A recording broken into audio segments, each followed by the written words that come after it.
Hello, my dears. How are you?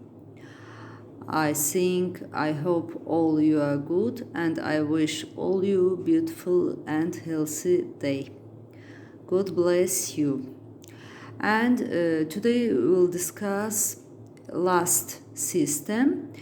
When I told you about general information of internal organs, I said this include the digestive, respiratory, urogenital, and endocrine systems. And at the beginning of my explanation, I want to talk about a little bit general information endocrine system organs. The endocrine system organs or glands don't have the ducts. The product they produce is called hormone. Hormones are biologically active substance and have selective properties.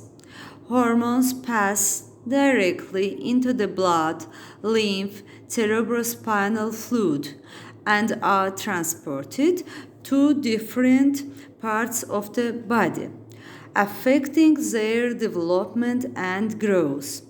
And this is called the humoral regulation of the body.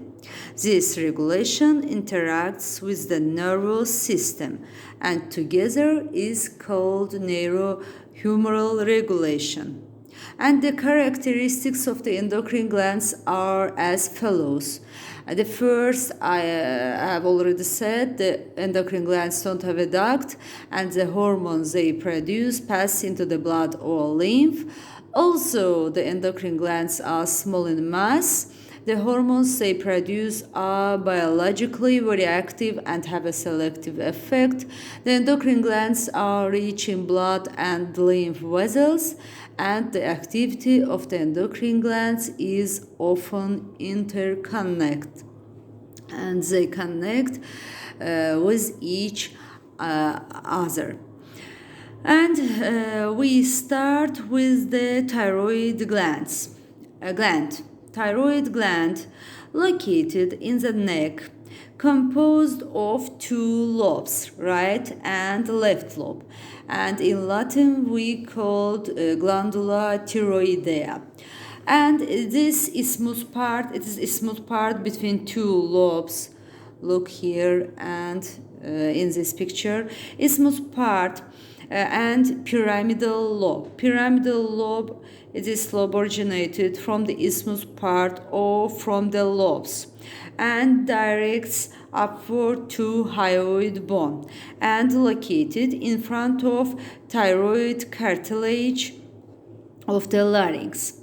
The isthmus extends from the second to third rings of trachea, with the uppermost part of the lobes extending to the thyroid cartilage and lowermost around the 4th to 6th tracheal rings.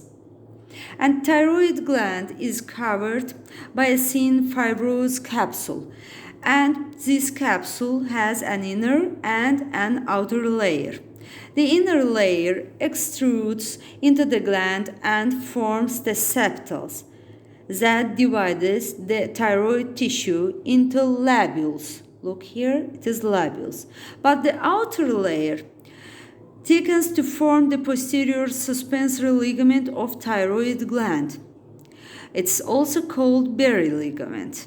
This causes the thyroid to move up and down with the movement of these cartilages when swallowing occurs. Inside of follicles, there are many thyroid cells, thyrocytes called. As a result of Shadlinsky research at the head of our department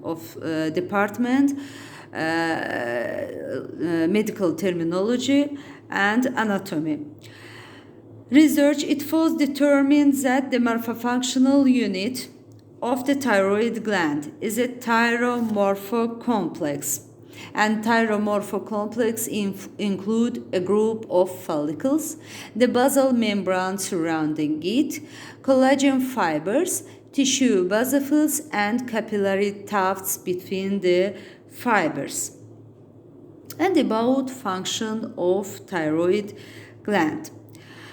When the follicular cells are stimulated by thyroid stimulating hormone, TSH, look here, released by anterior pituitary gland, and thyroid stimulating hormone, look here, thyroid stimulating hormone release in turn is stimulated by thyrotropin releasing hormone released by hypothalamus. It is hypothalamus and it is pituitary gland. Hypothalamus release the thyrotropin released hormone and then thyroid stimulating hormone, and then thyroid gland produce the hormones T3, it is triiodthyronine, T4, it is thyroxine, and calcitonin. About function of these hormones. The first, metabolic function, increase oxidation process, consumption of proteins, fats, and carbohydrates. Appetite, the absorption of substance, and gut motility are all influenced by thyroid hormones. The second, cardiovascular function, the hormones increase the rate and strength of the heartbeat. The third, developmental function, regulate development and growth, activate the activity of the sex, adrenal, and mammary glands. And furthermore, the other functions promote the excretion of water and potassium from the body, affect the central nervous system, and I said produce also calcitonin. Calcitonin in response to high blood calcium. Calcitonin decrease the release of calcium from bone by decreasing the activity of osteoclasts, cells which break down bone. Bone is constantly reabsorbed by osteoclasts and created by osteoblasts.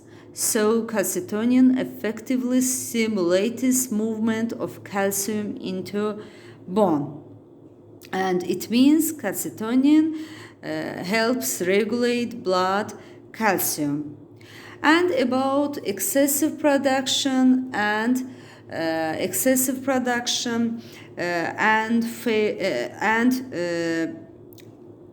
hyperthyroidism and hypothyroidism. Excessive production of the thyroid hormones is called hyperthyroidism, and underactive thyroid gland results in hypothyroidism.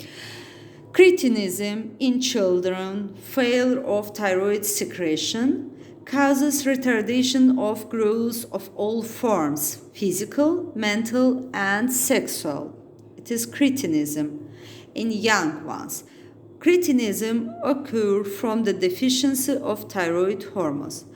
On the other hand, myxedema is caused in adults due to the deficiency of thyroid hormones, and excessive production cause the hyperthyroidism and deficiency of these hormones, cretinism and myxedema.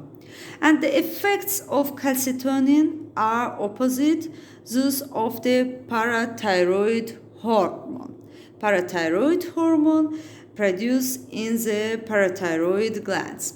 And parathyroid glands, called also parathyroid glands, are four: superior parathyroid glands and inferior parathyroid glands located on the posterior surface of the thyroid gland lobules. It is from the back view. And the main function of parathyroid glands is to maintain the body's calcium and phosphate levels within a very narrow range. And parathyroid glands do this by secreting parathyroid hormones. Parathyroid hormones. And this hormone has effects antagonistic to those of calcitonin. Calcitonin produces the thyroid gland, but antagonists produce the parathyroid gland, and it's called parathyroid hormone, PTH. And parathyroid hormones affects the phosphate and calcium metabolism. Increase the gastrointestinal absorption by activating vitamin D and promotes reabsorption by kidneys. But how affects the phosphate metabolism? Parathyroid hormones through activation of vitamin D, the intestinal absorption of phosphate is increased. And parathyroid glands are considered important organs for the human body. When they are completely eliminated from the body, a lack of calcium in the blood occurs and causes bones to sicken. Decreased calcium levels also affect the transmission of nerve impulses, causing convulsions and death. And that's all about thyroid and parathyroid glands and functions. And the next video will be about thymus, pineal gland, and pituitary gland.